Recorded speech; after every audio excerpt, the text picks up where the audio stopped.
So welcome. What's it like to have cognitive analytic therapy, or CAT? At our first meeting, it's really kind of getting to know each other. I guess really finding out if we can work together, if we're right for each other. The therapist-client fit is so important, and obviously I hope we will.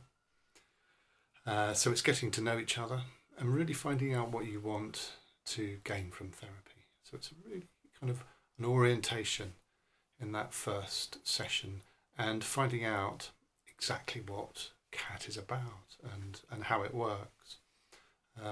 So to hear what brings you to therapy, what you actually want to talk about, and say some idea of what you actually want to achieve. That's what we do in the first session.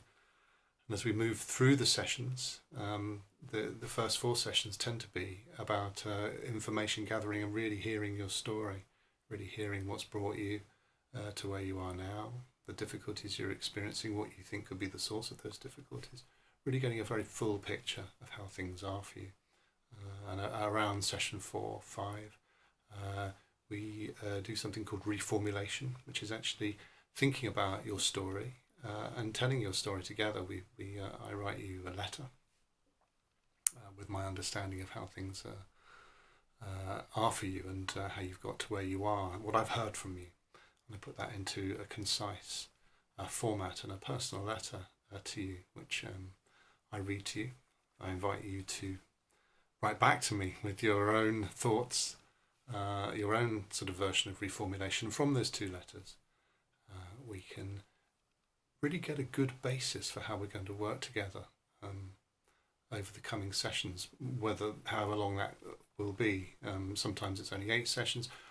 More often than not, it's 16 sessions. So how those 16 sessions, sometimes 24 sessions, will be. So the majority of the work is then done from sort of session 5 onwards. We try and get on that firm basis of the reformulation, on the firm basis of your story and where you want to go, we start actually building up a picture, which actually sometimes is, we actually do draw out in the form of a map, a picture of how things are working for you, what your problematic patterns of relating to yourself, to the world, to others, what those patterns look like, how you find yourself getting into traps, how you find yourself getting into kind of false dilemmas, that sort of thing. And gradually as we build that map, we would actually start thinking about the parts on the map where you can actually begin to make changes.